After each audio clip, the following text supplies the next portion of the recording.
gedib ki çörəyi bölgünəsən. Senatonör gedib ki çörəyi bölgünəsən.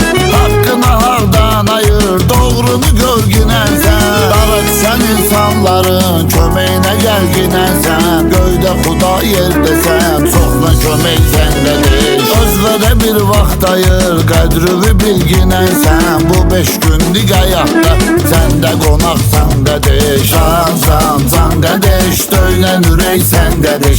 Dostlara, qardeşlərə arxa dirək səndədir. Can qədeş, dağ kimi dağ səndədir. Yaxçıların dostusan, pisdən uzaq səndədir.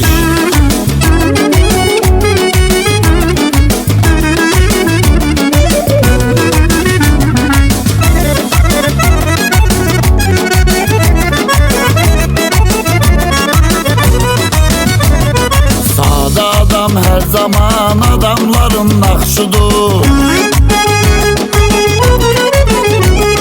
Sade adam her zaman adamların nakşudur. Atıva bu sadeliğine oxşamağı yaxşıdır. Xasiyyət onun xasiyyəti, baxşun onun baxşudur.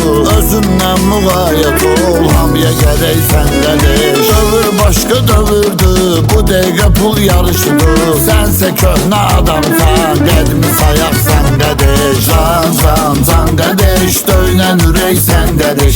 Dostlara, qardeşlərə arxa dirək səndədir. Can qədeş, dağ kimi dağ səndədir. Yaxçıların dostusan, pisdən uzaq səndədir.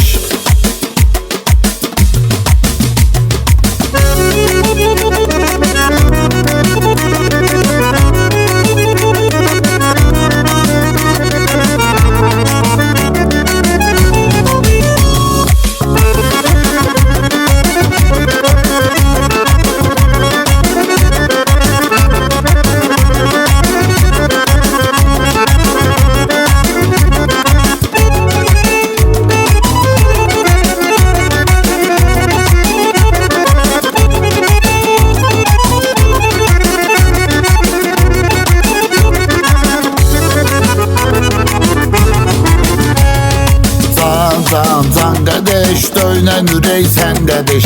Dostlara, qardeşlərə arxa dirək səndədir. Can qədeş, dağ kimi dağ səndədir. Yaxçıların dostusan, pisdən uzaq səndədir.